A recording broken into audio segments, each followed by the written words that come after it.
The hum of conversation swirled around me, mingling with the sharp pop of champagne corks and the clink of glasses. Our living room was packed, family, friends, even the neighbor we barely knew. It was one of those nights where the warmth of familiarity wrapped around you, where everything felt effortless. I stood near the kitchen, my smile plastered on as I played the attentive host. Sarah floated through the crowd with the practiced grace of someone who belonged in the center of attention, radiant in a navy blue dress that caught the light every time she turned. Mark's laugh cut through the noise, hearty and magnetic. He had been my closest friend since college, more like a brother than anything else. I saw him from across the room, towering and confident, his glass raised in an animated story that had everyone around him leaning in. And then I saw Sarah, too close, eyes glistening as she hung on his every word. I told myself it was nothing. A flicker of doubt crossed my mind, but was quickly buried under years of shared trust. We were adults, weren't we? People talked, laughed, and moved on. But when Mark leaned down, murmuring something in her ear that made her bite her lip and stifle a giggle, the room spun just a fraction. I took a sip of my drink, swallowing the bitter edge of suspicion. Minutes passed, though each felt like an hour. I made my rounds, nodding to familiar faces, exchanging empty pleasantries. All the while, I tracked them from the corner of my eye. Sarah's hand briefly touched Mark's arm, a touch that, to anyone else, would have seemed incidental. But to me, it was a neon sign blazing with implications. Someone tapped my shoulder, jolting me out of my trance. It was my sister, Anna, eyes narrowed with a question she didn't ask out loud. "Everything okay?" she said, voice low, a hint of concern threading through her tone. I forced a laugh. "Yeah, just tired," I replied, the lie as heavy as the drink in my hand. "Right," she said, skeptical but unwilling to press. Before she walked off, I caught her casting a quick glance at Sarah and Mark, now laughing over something they shared, their heads just a little too close. The next few minutes unraveled in slow motion. I noticed how Mark's hand lingered on the small of Sarah's back as he moved past her, a gesture so subtle that anyone who wasn't looking for it would have missed it. I wasn't sure what hurt more, that it was happening or that no one else seemed to notice. As the evening wound down and goodbyes were exchanged, I watched Sarah's expression, looking for anything, a flicker of guilt, hesitation, anything. But she just smiled, wrapped up in the glow of her perfect facade. Mark caught my eye as he left, his face breaking into a wide grin that made my stomach turn. "Great night, man," he said, clapping me on the shoulder. His voice had the easy confidence of someone with nothing to hide. The door shut behind him, the echo of it final and unforgiving. It wasn't until the room emptied and silence settled that I let myself feel the sharp, needling sense of betrayal gnawing at the edges of my thoughts. I looked at Sarah, who was now clearing glasses and laughing at some leftover joke someone had made. I knew then that tonight would be the last time I ignored that seed of doubt. I didn't sleep that night. I lay beside Sarah in the dark, her breathing soft and steady, the rhythmic rise and fall of someone without a care in the world. Meanwhile, my mind spun, replaying moments from the evening like a broken film reel. I wanted to shake myself free from the anxiety twisting my gut. But every time I closed my eyes, I saw them, Sarah and Mark, locked in that too intimate exchange. By morning, the room was drenched in pale sunlight. Sarah stirred, rolling on her side to face me. She blinked, eyes half open with the haze of sleep. "Hey," she said, voice drowsy and sweet, the kind that would usually make me smile. But today it landed like a stone in my chest. "Hey," I replied, my voice tighter than I intended. She furrowed her brows for a second, picking up on the distance but dismissing it just as quickly. She sat up, brushing her hair back and sighing as if the weight of the day hadn't settled on her yet. "Coffee?" she asked, already stepping into the familiar rhythm of our mornings. I nodded, watching as she slipped out of bed and padded down the hall. The sound of her bare feet was comforting, like a reminder of simpler times when our biggest worries were missed alarms and weekend plans. But that comfort was undercut by the memory of her with Mark, the way her eyes lit up for him. I got up, my mind still restless, and went to the bathroom. As I washed my face, I caught my reflection in the mirror. Tired eyes, jaw set in a hard line, an expression I barely recognized. Get a grip, I thought. You're making this into something it's not. But the nagging doubt wouldn't fade. The day unfolded in quiet routine, but there was an unspoken tension between us. Sarah went about her chores, humming a song I couldn't place while I paced the house like a ghost. Finally, the silence cracked when my phone buzzed. It was a message from Anna. Are you okay? You seemed off last night. I hesitated, my fingers hovering over the screen. She wasn't wrong. I typed out a response, deleted it, then started again, just tired. Thanks for checking in. It felt cowardly, like I was tiptoeing around the truth, even with myself. The hours crept by until, late in the afternoon, Sarah mentioned she was going to meet a friend for lunch. I forced a smile. Who are you meeting? I asked, struggling to keep my voice steady. Clara, from work, she said, not looking up as she tied her hair back. I searched her face for a sign, anything to tell me that she was lying. But she met my gaze with casual ease, no telltale flush or twitch. When she left, the silence in the house felt suffocating. I stood in the middle of the living room, surrounded by remnants of last night's party. Empty glasses, plates with smudged frosting, a forgotten scarf draped over the armchair. Each object felt like a clue, though none of them pointed anywhere certain. Desperate for distraction, I started tidying up. That's when I noticed a crumpled napkin on the floor, marked with familiar handwriting. I smoothed it out, recognizing Mark's scrawl. Thanks for last night. We need to talk soon. My hands went cold, the room seeming to shrink around me. I told myself it was innocent, that there were 100 explanations. Maybe he left it by mistake, a remnant of some forgotten joke. But the weight in my chest said otherwise. The sound of the front door opening startled me. Sarah was back, earlier than I expected. Change of plans, she called from the entryway. I shoved the napkin into my pocket and turned to face her, forcing a smile as she walked in, eyes bright and oblivious to the storm brewing inside me. And in that moment, I knew the real questions were no longer just in my head. Sarah's laughter echoed down the hallway, bright and carefree, while I stood rooted in place, the crumpled napkin still pressed deep in my pocket. The world around me felt surreal, as though my life had been plucked from its safe rhythm and tilted just enough to make everything feel uncertain. I watched her move, the familiar ease with which she folded laundry, the way she tucked her hair behind her ear. It was the same smile, the same gestures, but now they felt borrowed, almost like an act. I told myself I needed proof before confronting her, but I couldn't shake the seed of doubt already growing into something uncontrollable. Temptation and betrayal were words I'd never imagined in our marriage. Yet here they were, seeping into the space between us. As the evening wore on, I caught myself examining every detail, listening too hard for signs in her voice, watching the way her eyes danced when she spoke. We sat on the couch after dinner, a movie playing, but neither of us really paying attention. I could feel the tension beneath my skin, tight as a bowstring. I wanted to reach for her, to shatter the distance between us with one touch, but fear anchored me.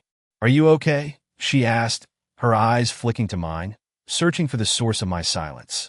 I swallowed hard, forcing a smile. Yeah, just tired, I replied, my voice brittle. She didn't push, just nodded and turned back to the screen, but the moment lingered. I studied the lines of her face, wondering if they'd always held secrets I was too blind to see. It was then that I realized how much trust defined everything. Without it, each shared glance, each laugh, even the way she reached for her wine glass felt laced with double meaning. The night dragged on until she finally stood, stretching with a soft sigh. I'm heading to bed, she said, a smile just for me before she turned. The room emptied of her presence, leaving me alone in the flickering glow of the television, my mind still gnawing at the edges of suspicion. I moved mechanically, switching off lights and locking the doors, each task a thin veil of normalcy that barely held back the flood of unease. When I made it to our bedroom, Sarah was already nestled under the covers, eyes closed and breathing evenly. For a moment, just one, I convinced myself I'd imagined everything, that it was nothing more than an overactive mind piecing together innocent moments and twisting them into something sinister. But then my phone buzzed, shattering that fragile hope. It was a text from Anna. "I'm worried about you. If you need to talk, I'm here." I stood frozen, staring at the words. The walls of the room seemed to close in, and the sound of Sarah's breathing felt amplified, mocking in its peacefulness. My fingers hovered over the screen, debating whether to respond, whether to let someone else into this unraveling mess. Instead, I set the phone down and lay beside her, the mattress dipping under my weight. Sarah shifted in her sleep, turning toward me, and for a moment, I dared to reach out, my hand suspended over the space between us. But fear of what I might discover, fear of how it might feel to touch her and not know if she was really mine, stopped me. I withdrew, pulling the blanket up as if it could shield me from the storm brewing inside my chest. As the minutes ticked by, doubt mingled with a bitter sense of betrayal, not just at her, but at myself for needing answers so desperately. Each beat of my heart seemed to whisper, find out, pushing me further into the dark, down a path where trust was already becoming a memory. Days bled into each other, marked by restless nights and quiet observations. I'd hoped the tension between us would ease, that I'd wake one morning to find my doubts had dissolved in the dawn light. But they didn't. Instead, each passing moment magnified them, made them sharper. The next family gathering came sooner than I was ready for, held at Mark's house this time. The setting felt almost cruel in its normalcy. The familiar creak of the porch steps, the string lights swaying in the soft evening breeze. Laughter bubbled up around us as we entered, the comfort of shared memories draped over the crowd like a blanket. But I couldn't shake the cold coil of anxiety that settled low in my gut. Sarah moved through the room effortlessly, her smile bright as she greeted everyone. I found myself watching her like a stranger might, taking in the curve of her lips, the warmth in her voice, searching for any crack in the facade. Mark's booming laugh drew my attention, and I caught the briefest flicker of a glance between them. It was fast, almost imperceptible, but enough to make my pulse quicken.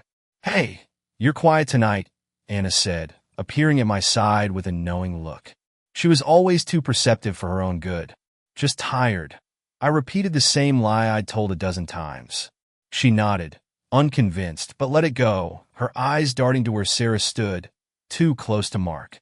The evening stretched on, the room buzzing with half-heard conversations and the clink of glasses. But I couldn't stay away.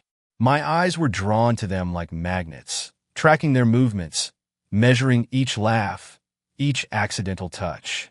When they both disappeared from the living room at the same time, my body moved before my mind caught up.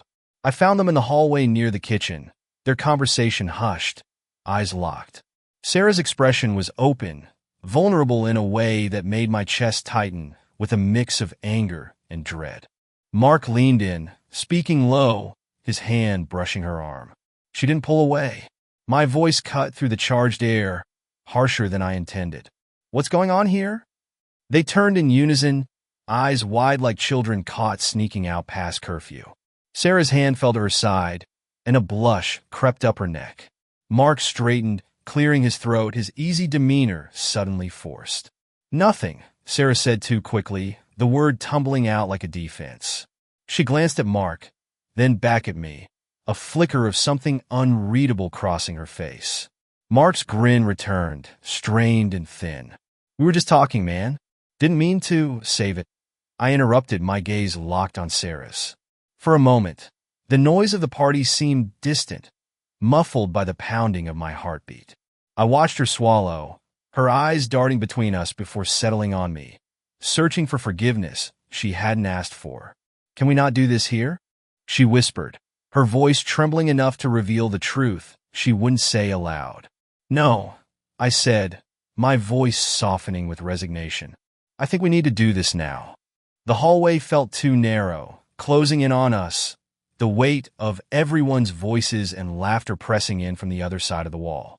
Mark shifted uncomfortably, glancing toward the living room as if hoping for an interruption. When none came, he sighed, rubbing the back of his neck. "Look, I should probably give you two some space," he muttered, already stepping away. But I barely noticed. My eyes were locked on Sarah's, a silent demand for an answer that would hurt no matter what she said. She nodded. "Finally." "Later," she whispered, a promise or a plea. I couldn't tell which. And then Mark was gone, disappearing into the buzz of the gathering, leaving us in that hallway filled with unspoken words and the sharp sting of betrayal.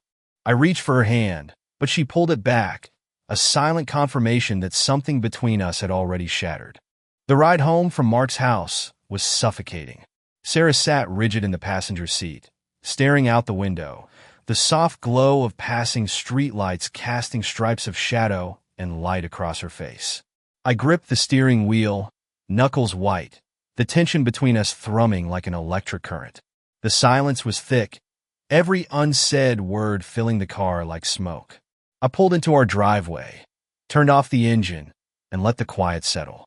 Neither of us moved, the hum of crickets outside a cruel contrast to the storm brewing inside.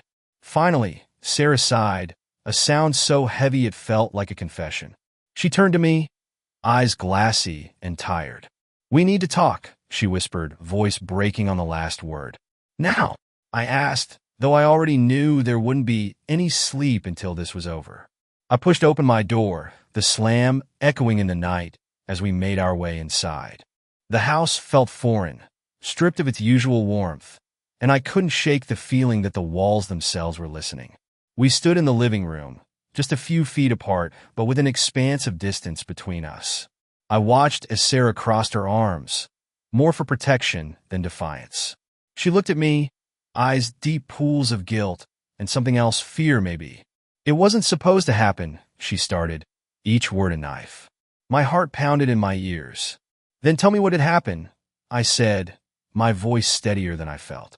She drew a shaky breath. "It started as a distraction, just moments.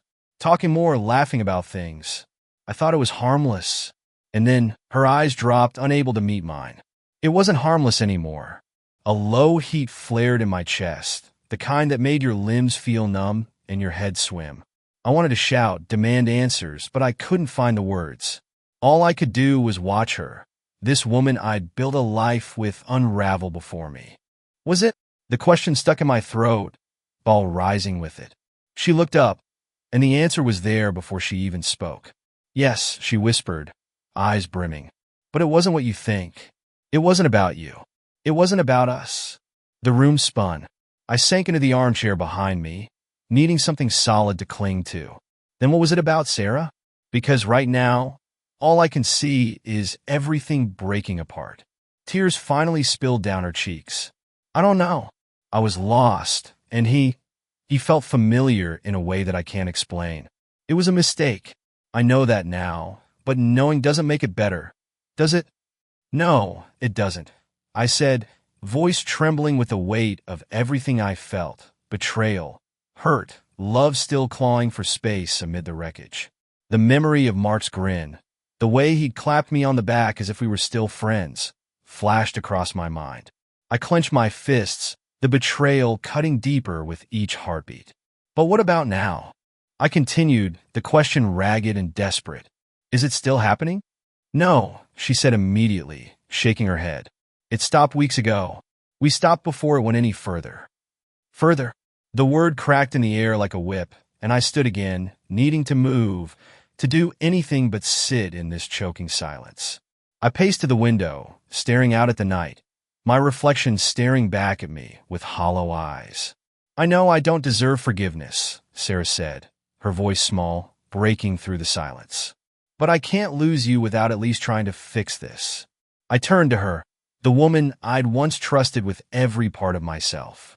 And in that moment, I realized that trust wasn't just something you could rebuild. It was something you had to choose to want back. But as I looked at her, I wasn't sure if I could choose it. Not yet. Maybe not ever. The days that followed felt like walking through a field of shattered glass, every step calculated and painful. Sarah and I lived in the same space, but didn't touch the same reality. We danced around each other in the kitchen, exchanged small talk that died in the air before it could settle. Our routines carried us, but nothing felt familiar. Nothing felt safe. One evening, as the sun dipped low and cast long shadows across the walls, I found myself at Mark's doorstep. I hadn't planned to go. It was as if the car drove itself, like my subconscious had taken the wheel and pulled me there. The weight of betrayal pressed down on my chest, making it hard to breathe. I knocked a single, solid rap that echoed into the silence. He opened the door, eyes widening when he saw me. He looked tired, older somehow. "Hey," he said cautiously, his voice measured. I didn't respond. I pushed past him into the house. The living room was too familiar. Photos of shared holidays, a couch where we'd once watched late-night games, beers in hand, laughing as if life couldn't touch us. Now, it all felt like a cruel mockery. Mark closed the door quietly behind me. "I guess we're doing this now," he muttered, more to himself than to me. "Why?" My voice came out cracked, but the question sat heavy between us. He met my eyes, and I saw the storm there, regret tangled with defensiveness. "It just happened," Mark said, his voice low, as if admitting it louder would make it real. He ran a hand over his face, pausing at his temple, as if trying to massage the truth into something palatable. "You don't have to believe me, but I never meant for it to go that far." I took a step closer, my fists clenching at my sides. "You don't get to say that. You don't get to make this sound accidental. I trusted you, Mark. You were family to me." He flinched at the word, his face crumpling. "I know," he said, voice breaking under the weight of it. "And I know that doesn't fix anything. But you need to know, it wasn't just a fling. It wasn't about sex. It was, I don't know, man. It was more, and it was nothing at the same time." I wanted to hit him, to unleash the fury coiled tight inside me. But the exhaustion was stronger. I sat on the arm of the couch, staring at a picture of the four of us at the lake last summer, carefree smiles that now felt like lies. "Does she mean that much to you?" I asked, the words scraping my throat raw. Mark's silence was answer enough, a moment stretched thin by unspoken confessions. Finally, he said, "She meant something at a time when we were both lost. But she's yours, always has been. We crossed lines that should never have been touched. But I ended it because I knew it would ruin everything." A bitter laugh forced its way out. "You ended it to save yourself. Don't try to make it noble." He looked at the floor, eyes clouded. "Maybe you're right. I don't know anymore." We sat in that strange silence, the air heavy with truths we couldn't take back and the debris of what used to be unbreakable. The rage simmered down to something colder, harder. It was easier to hold on to that, easier to think of him as the villain, even if the lines between us all were blurred beyond recognition. Finally, I stood every muscle tight with the effort it took to keep control. "I hope it was worth it," I said, each word deliberate, like a final sentence. He didn't try to stop me as I left. The door clicked shut behind me, a sound that echoed like a nail being driven into a coffin. In the car, I sat gripping the steering wheel, staring at the road ahead. The night stretched out, endless and dark, and for the first time, I had no idea where to go from here. The night passed in fragments of restless sleep and jagged thoughts. The morning light crept through the blinds, painting the room in muted stripes. Sarah was already up, the sound of her shuffling through the kitchen reaching me like distant static. The normalcy of it stung, as if she were carrying on while my world had been split open. I pushed myself out of bed, the ache in my chest spreading with each step toward the kitchen. She stood at the counter, stirring her coffee, her hair in a loose, tired bun. For a moment, I just watched her, tracing the curve of her shoulders, the way her hand trembled slightly as she lifted the mug. If I hadn't known, I might have just seen a woman weary from the burdens of everyday life. But now, every movement, every breath felt layered with the knowledge of what she'd hidden. "Morning," she said, her voice cautious as she glanced at me, the shadow of last night still dark in her eyes. I nodded, the word catching in my throat. We stood in silence, the only sound the soft clink of her spoon against ceramic. It was unbearable, the quiet too loud with things unsaid. "Did you talk to him?" she finally asked, breaking the tension that crackled like a storm. I leaned against the counter, keeping the distance between us. Yeah, I said, watching how she stiffened, the way her fingers gripped the edge of the counter until her knuckles turned white. And I took a breath, steadying the anger that threatened to spill over. And he confirmed everything. He talked about mistakes and excuses, but none of it makes a difference, does it? It happened. Her eyes filled with tears, she blinked back quickly. I know, she whispered, looking at me with a mixture of pain and something that resembled hope, as if seeking a sign that this wasn't the end. I know saying I'm sorry doesn't fix it, but I am. I'm more sorry than I could ever say. The kitchen felt colder, emptier. I rubbed a hand over my face, exhaustion settling into my bones. What I don't understand, Sarah, is why. Was it me? Were we not enough? She shook her head fiercely, stepping closer, but stopping short, as if an invisible barrier held her back. No, it wasn't you. It was me. I felt lost, disconnected, and he was just there. It was wrong, and I see that now, but at the time, I was too caught up in my own confusion to see what I was risking. Her words hung in the air, heavy and sharp. I wanted to reach for that comfort, to believe that this was just a misstep in an otherwise solid path. But the betrayal cut too deep. It had carved out a hollow place in me, one that I wasn't sure could ever be filled again. I don't know how to come back from this, I admitted, the vulnerability raw and bitter on my tongue. Sarah's face crumpled, tears finally spilling over. I'll do whatever it takes. Counseling, time, space, anything. Just don't shut me out completely.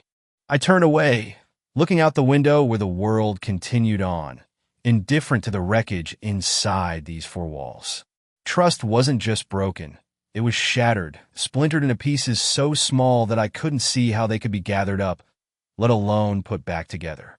I need time, I said, the words tasting like defeat. Her sob cut through the silence, and I closed my eyes, willing myself to be numb, to feel anything but the twisting ache in my chest.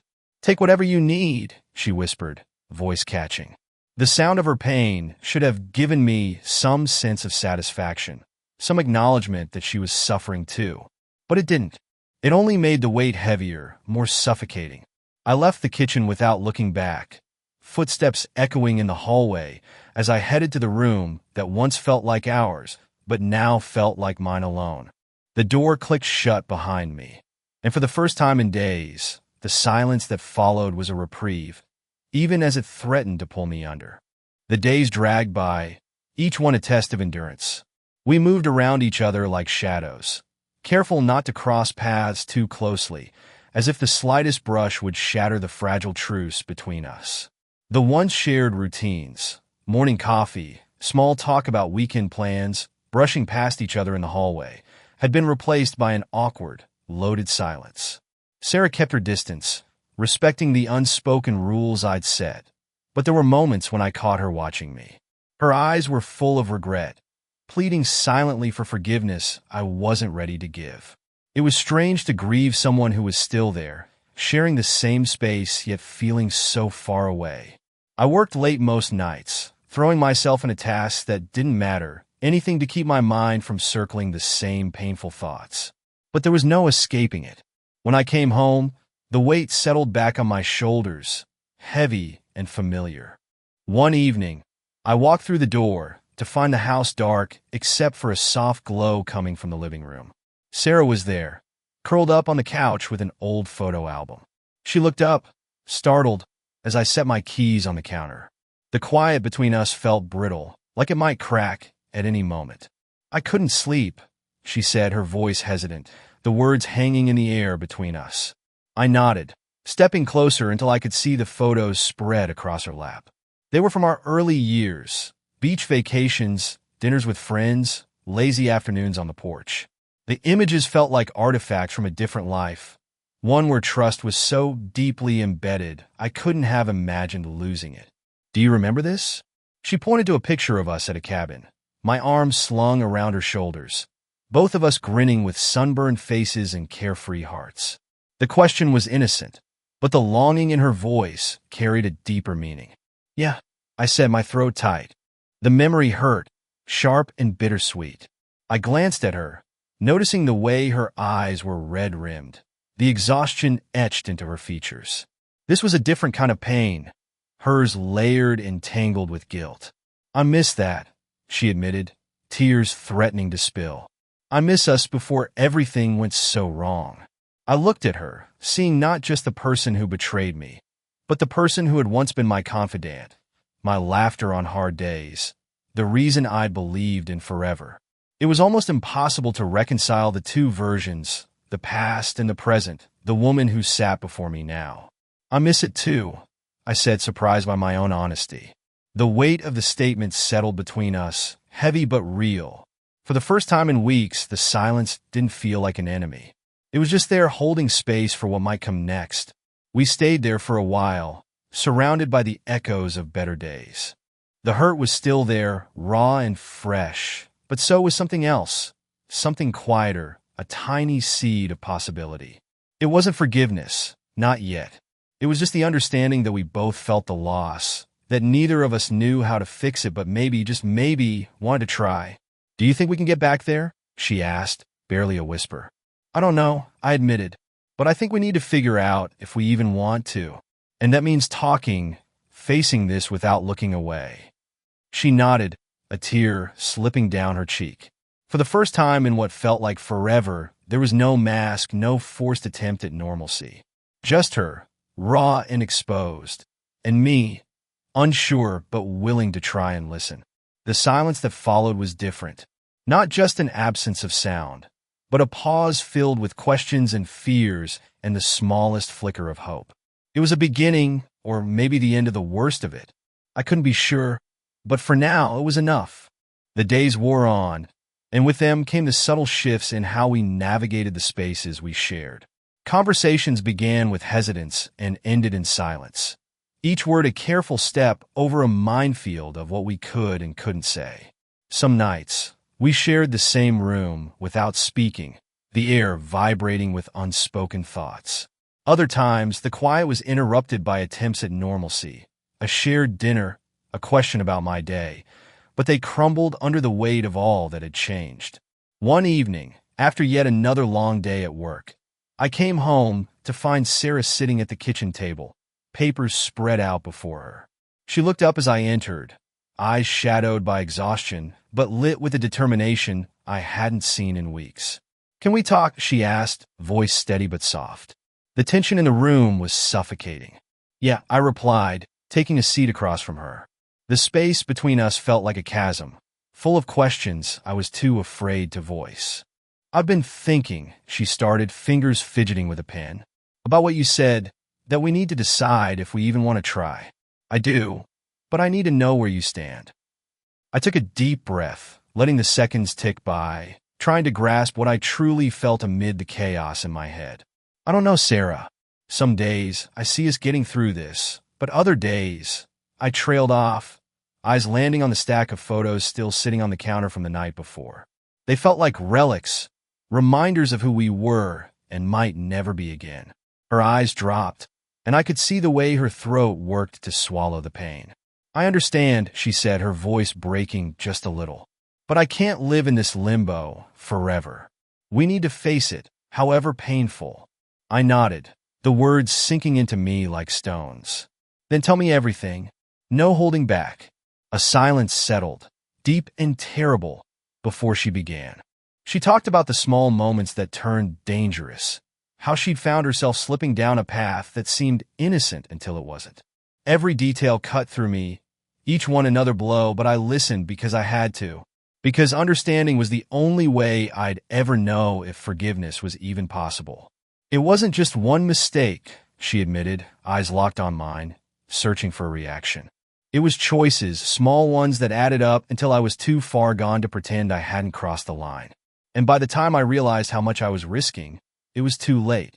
The room felt too small, the walls pressing in. I stood, pacing the floor to shake the rising tide of anger. "Did you think about me? About us?" I asked, the question trembling with raw, exposed hurt.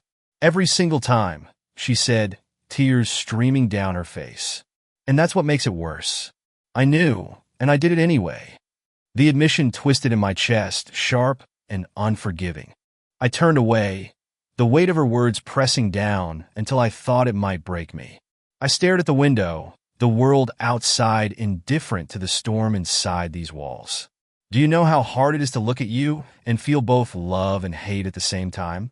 I asked, my voice so quiet it was almost swallowed by the night. To want to reach for you, but feel like you're miles away. Sarah stood, crossing the space between us cautiously. I know, she whispered, her hand hovering near mine, but not daring to touch. But if there's even a part of you that wants to find a way back, I'll do anything. Therapy, time apart, whatever it takes. But I can't pretend that I don't hope for more than silence. The truth hung there, raw and unbearable. I turned to her, meeting her eyes with all the uncertainty and pain tangled in mine. I don't know how to trust you again, I said. But maybe I'm not ready to give up just yet. For the first time in weeks, hope stirred, fragile and wavering, as if daring us to take the first step into whatever came next. The days that followed were a blur of half-spoken truths and careful steps. We circled each other with a new awareness, testing boundaries that hadn't existed before. Therapy sessions became part of our week, awkward at first, like exposing wounds that were still raw.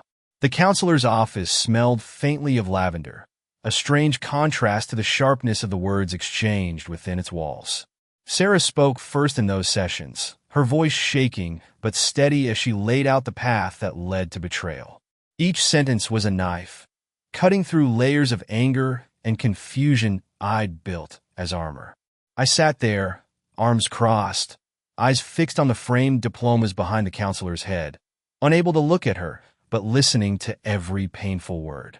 It wasn't love, not in the way that matters, Sarah said one day, eyes locked on mine with a mix of fear and hope. But it was an escape. I felt like I'd lost myself, and I looked for pieces of me in places I should never have gone. The admission shattered something in me, but it also laid the first stone of understanding. I looked at her, really looked at her, seeing not just the person who hurt me, but the woman struggling under her own guilt and shame. And now, I finally asked, my voice thick, now I'm here, fighting for what we had, what we might still have, she said, her fingers twisting in her lap. If you'll let me. Those sessions peeled back layers I didn't even know existed in me.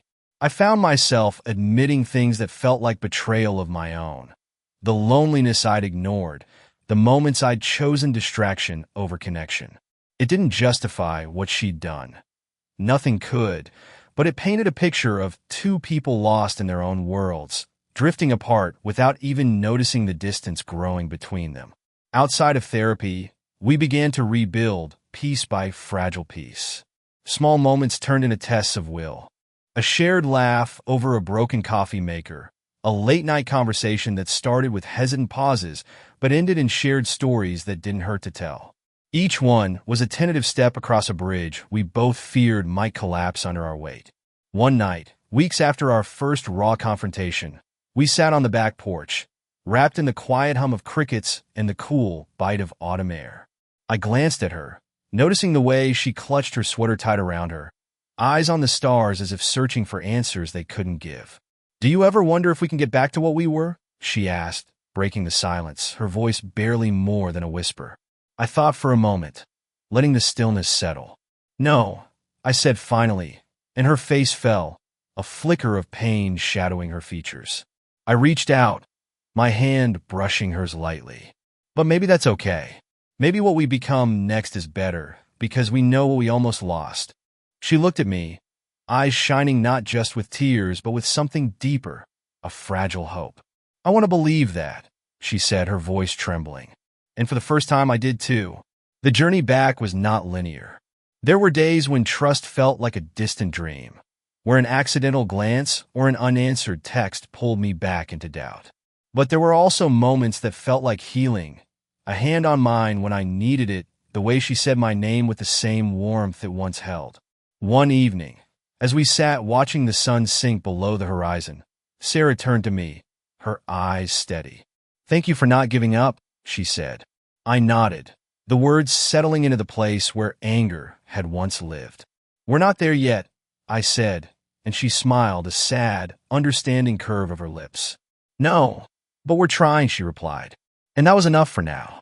The road ahead was uncertain, but with each passing day, I found myself believing in second chances, not as a return to what was, but as a path forward, shaped by the cracks and scars we carried.